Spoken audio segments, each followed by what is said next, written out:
Bom, então chegamos agora ao segundo domínio morfoclimático da nossa aula, que é o domínio dos cerrados, né? O domínio dos cerrados é muito próximo a nós aqui na região amazônica.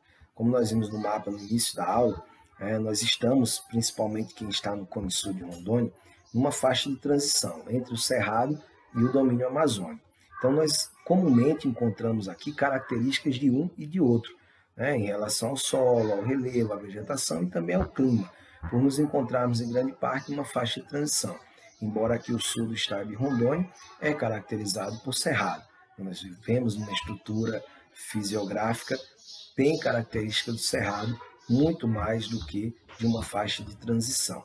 Então, vamos ver aqui algumas características desse domínio morfoclimático. Então, ele se localiza, né, basicamente no centro do Brasil, a região central, né, do Brasil, apresentando muitos terrenos cristalinos, né, escudos cristalinos, como nós já estudamos em estruturas geológicas, e também estruturas sedimentares, como as chapadas.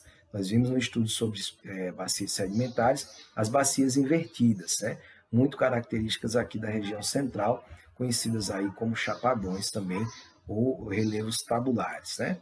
Então, vimos tudo isso no estudo sobre estrutura geográfica, estrutura geológica, perdão. Então, temos solos precários, né? Muito ácidos, muito porosos e altamente lixiviados e laterizados, né? Se estudaram já a disciplina de solos, vocês conhecem basicamente as características do solo aqui da nossa região. Então, são solos aí com muita acidez, né, que requer uma grande quantidade de correção de pH para que a agricultura possa se desenvolver, né, em larga escala, como já acontece aqui na nossa região, principalmente com a questão dos plantios, né, de soja, milho, agora o algodão e outras culturas de grande porte voltadas para a exportação, como nós também já estudamos quando falamos sobre balança comercial e PIB, né? Então, o relevo, principal unidade geomorfológica aqui do Cerrado, é o Planalto Central, né? O famoso Planalto Central, constituído aí por muitas áreas cristalinas, muito desgastadas pela erosão, né, ao longo do tempo, e também por áreas sedimentares que formam aí as chapadas, né, como nós temos aqui próximo de nós no estado do Mato Grosso. Então, destacando-se aqui as chapadas do Parecis, dos Guimarães, das Mangabeiras e o Espigão Mestre, né, que divide as águas das bacias do São Francisco e do Tocantins. Então, é muito comum, né, aqui a visitação turística à Chapada dos Guimarães, Mato Grosso, mas temos também a Chapada dos Parecis, que sai lá do estado do Mato Grosso, adentra no estado de Rondônia, chegando até a região central, né, com as maiores altitudes aqui do relevo rondoniense. Então, temos aí também, né, na porção sul, principalmente dos estados do Mato Grosso do Sul e de Goiás, o Planalto Meridional, né, com a presença de rochas vulcânicas, intercaladas aí por rochas sedimentares e a formação aí de cuestas, né, cuestas do Maracaju, Caiapó e etc. Quem não lembra de cuesta, ela é um tipo de formação planáltica, tá? Que elas geralmente são próximas aos chapadões, porém eles têm uma estrutura um pouco mais estreita em relação à extensão das chapadas. Então são chamados também de cuestas, é uma denominação da geomorfologia.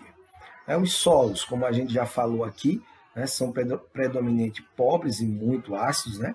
Como já comentei agora há pouco, que geralmente é necessário uma grande correção do solo, né, com a calagem, para que haja aí uma correção do pH, né, visando um melhor desempenho da agricultura. Ao sul do domínio dos cerrados, no Planalto Meridional, vamos ter muitas manchas de terra roxa, que é um solo, né, oriundo da decomposição do basalto, com grande quantidade de minerais, extremamente propenso ao desenvolvimento da agricultura, pelo seu teor também de fertilidade. A hidrografia, né, do cerrado, ela é caracterizada por uma baixa densidade hidrográfica, ou seja, não há uma grande quantidade de grandes rios, ou rios de extensão e profundidade, volume de água. Então, é uma rede hidrográfica modesta, se comparada, obviamente, à rede hidrográfica do domínio amazônico, né? Então, temos aí as chapadas que funcionam como divisores de água. Divisor de água, para quem não lembra, é uma bacia hidrográfica. São cotas de relevo mais alta que dividem, né, os cursos de água para um lado ou para o outro do relevo, seja a água da chuva, seja as nascentes que descem um para um lado ou para o outro, por isso chamado de divisores de água. Então aqui nós temos os planaltos, né, e as chapadas como grandes divisores de água das bacias amazônicas, também aqui a Bacia Platina de São Francisco. Então nos rios são rios perenes, com regime tropical, isto é, cheias ocorrem sempre no verão e as vazantes no inverno. Então existem dois tipos de rio nessa classificação, rios perenes e rios intermitentes. Os rios perenes são aqueles que estão sempre cheios, independente do período de seca.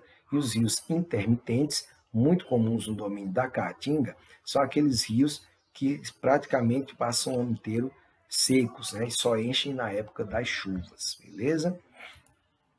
Tem aqui um outro climograma, né? Aqui mostrando de Cuiabá, né? O clima principal da região do Cerrado, do domínio do Cerrado, é o clima tropical semiúmido, com estações bem definidas, né? Uma bastante chuvosa e outra seca, semelhante a nós aqui também em Rondônia.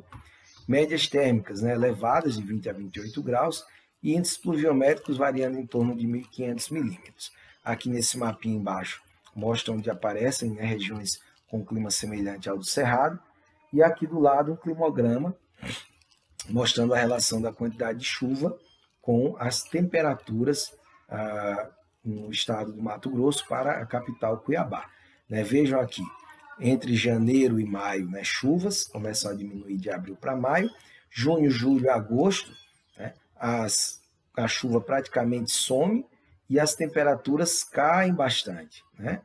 Vejam aqui que há um decréscimo da temperatura, como nós já vimos agora, grande influência da massa polar atlântica, que traz baixas temperaturas para a região. Após os meses de setembro e outubro, as temperaturas voltam a subir e a quantidade de chuva também aumenta. Né? Então, uma característica parecida também conosco aqui em Rondônia, beleza?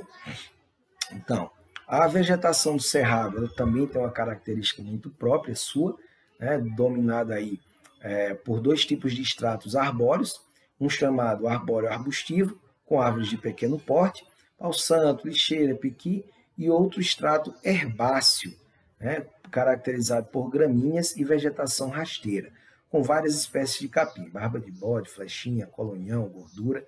Tá? Então são esses dois estratos arbóreos presentes aqui no Cerrado. Então os arbustos com troncos e galhos retorcidos, que é a grande característica do Cerrado. Temos também muito espaçamento entre essas árvores, diferente da densidade arbórea da floresta amazônica. Né? E ao longo dos rios, consequência da maior umidade do solo, né, por estar próximos aos rios, surge o que a gente chama de matas galerias ou matas ciliares, né, que vão acompanhando o curso dos rios numa vegetação mais árida, mais seca. Essa formação ela é muito importante, né, para a ecologia local, pois evita a erosão e, consequentemente, o assoreamento dos rios, né, favorecendo aí uma fauna e uma de vida, né, de grande quantidade, aí, principalmente nos rios. Então, nos últimos anos, devido à expansão da agricultura, houve aí uma grande destruição das matas ciliares, né, ou matas galerias, devido aí à necessidade de implantação de culturas agrícolas, né, para atender o mercado externo. Então, isso tem um ônus ambiental muito grande por conta do desmatamento, que traz prejuízos aí para a vegetação e para todo o cerrado. Né? Então, esse é um problema que tem que ser estudado e combatido.